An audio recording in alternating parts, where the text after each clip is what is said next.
Hey, welcome back to our study called Led by the Right Way. We're looking at Genesis 24, and we're looking at verses 28 through 53 today. And this section is called, This is from the Lord. Now, as we start verse 28, we're introduced to a new character, one that we've heard of before, but we don't really know anything about him, and we'll learn obviously more as we go through the story of Jacob. But we're introduced to Laban here. So after having met the servant, Rebekah runs and tells her family what just happened.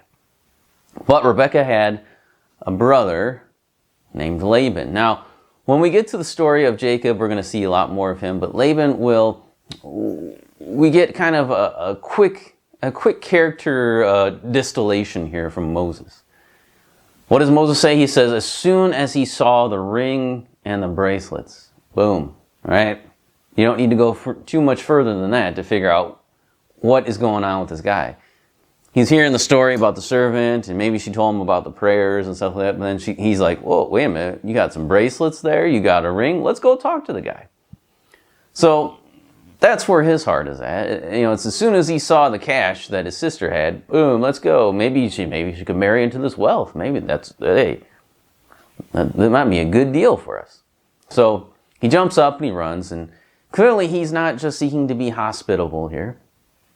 Otherwise, Moses probably would have left that detail out, or that detail wouldn't have been in there if he was like, oh, let's go meet the guy, because we really should take care of him. He's a stranger, he's a foreigner from a different land. Actually, he's not a foreigner. He is a relative, so we should go take care of him. But Moses says he sees the bracelets and he sees the ring, and then he gets up. So he's seeking the almighty dollar.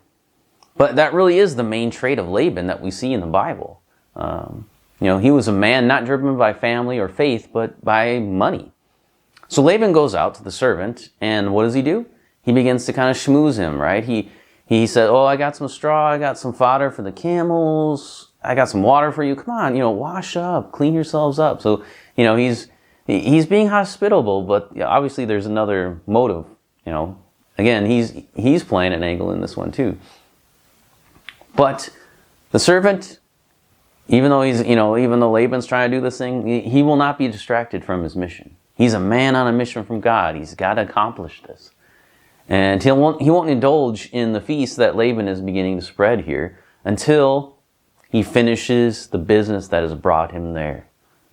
And so, realizing that this guy is not gonna eat, he's not gonna do any of this other stuff until he says what he needs to say. So they tell him, speak on. Go ahead, speak on. Do what you need to do, and then we'll party. That brings us to verses 34 through 36.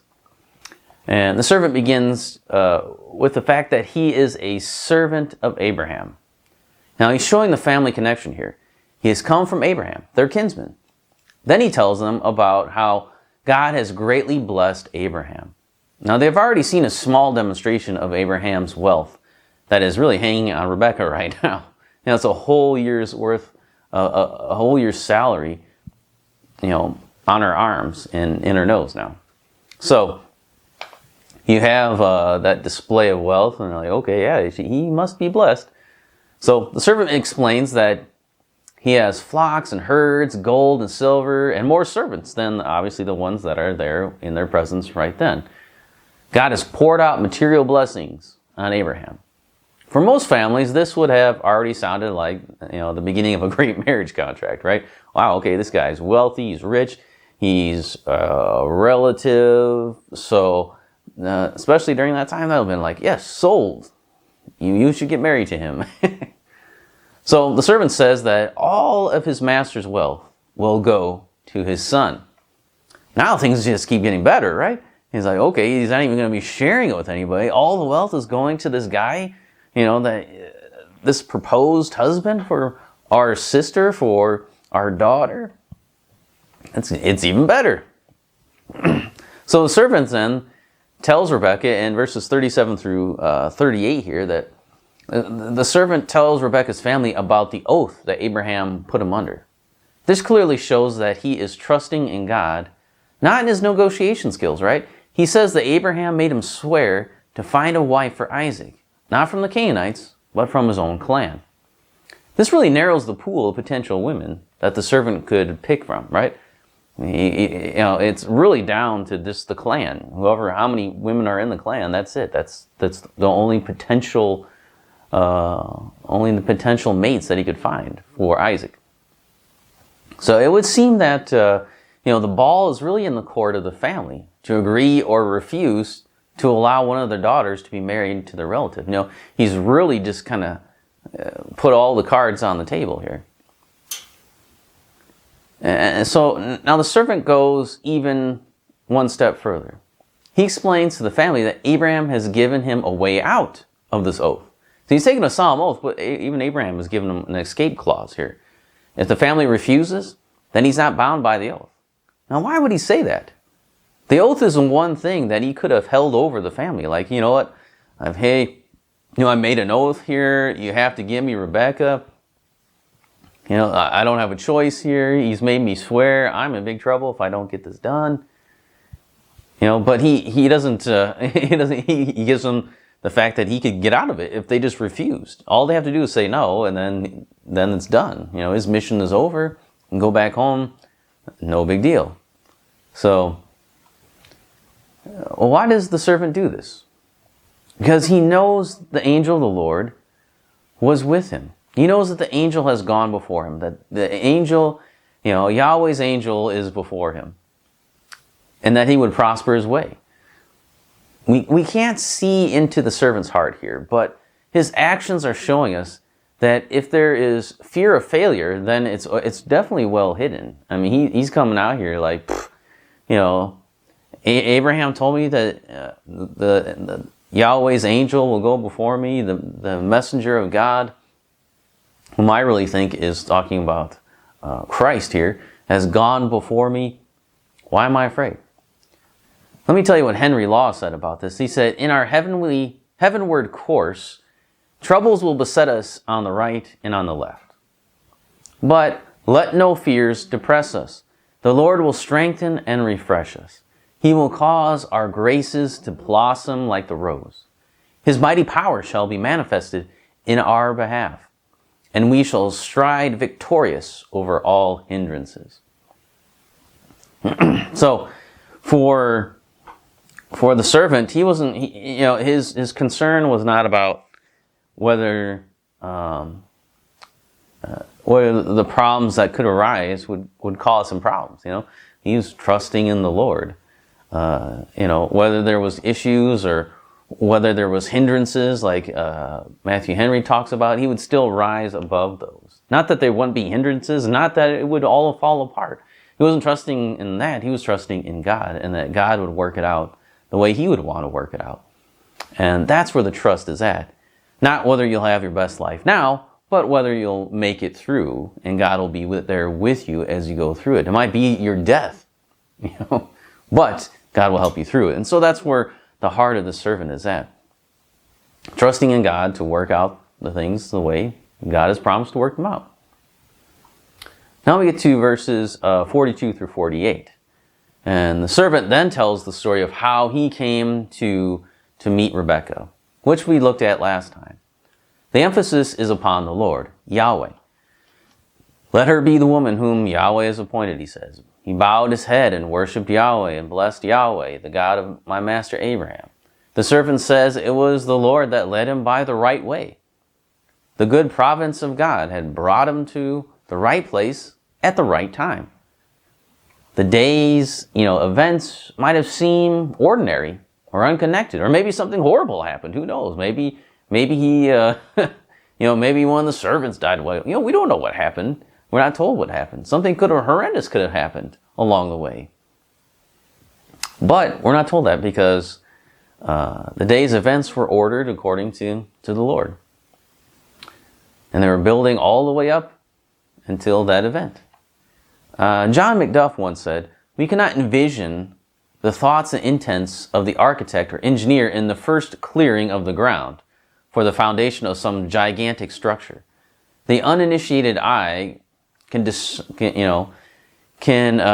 discover nothing but piles of unshapely rubbish, a chaos of confusion.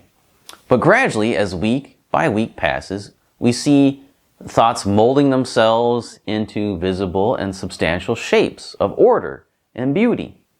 And when the edifice at last stands before us complete, we discern that which was a mystery and confusion at first was a necessary part and portion of the undertaking. So it is at present regarding the mysterious dealings of God. Often in vain do we try to comprehend the purposes of the Almighty Architect, amid the dust and debris of the earthly foundations. Let us wait patiently until we gaze on the finished structure of eternity. So that brings us to verses 49 through 51. So finishing his story, the servant, having just met all these people, he turns and then asks for Rebekah to be Isaac's wife. Whoa, he's not messing around here, is he? In fact, he asks for an immediate response. He doesn't say, well, you know what, take a few days, think it over, why don't you go and discuss it amongst your family, you can do the numbers, I can give you Abraham's, last text, his last text audits, and you can look at all this stuff and here, make a good decision. No, what he says is, here, God has led me by the right way. God has done this. The Lord has brought me here. The angel of the Lord has gone before me, has brought me to this place at the right time, at the right place. You yourselves have said that it was the Lord. So, where's the response? What are we doing? And what do Laban and Bethuel say? The thing has come from the Lord. We cannot speak to you bad or good. Take her and go. Basically what they're saying is, God has said this and we don't have a choice. That's what it's almost kind of like, in one sense it's like complaining, isn't it? It's kind of like, it's not quite, we're trusting in God, that God knows what's right. It's kind of like, well, God hasn't given us a choice here, so, we can't say good or bad about it. It's interesting that this idea of not speaking good or bad will come back to Laban when he is chasing Jacob in Genesis 31. God says to Laban, don't say either good or bad to Jacob. When he's going out there and he's like, oh, I lost my household gods, and he thinks Jacob took them, and it's really Rebekah, or Rachel. But he goes after him, and, it's funny because God says, don't say good or bad to him. And this is the same thing that he says here. I can't say good or bad. And this idea of not saying good or bad comes up again, too, in the book of Numbers with Balaam, of all people. That even if he was given a house full of money, he says, he could not speak either good or bad. He had to only speak according to what the Lord says. He couldn't speak according to his own will. And he says that God has overridden that. I don't have a free will. So God is in control. God's even if you gave me a house full of cash, even if you gave me a house full of money, gold, silver, give me all that, I still had to speak according to the will of God. I can't speak according to my own will. So, what the Lord speaks, that I will speak, he says. So that's what's happening here. They're like, well, yeah, we see this, we hear what you're saying, and well, I guess God hasn't given us a choice, so we can't speak good or bad about it. So, you gotta take her. You gotta do what you gotta do. So we have the response of faith here, and it's not from Laban's family, Laban and Rebekah's family. It's from the servant. What does the good and faithful servant do when he hears the response of Laban and Bethuel? He prays. He falls on the ground, it says, in humble and astonished praise.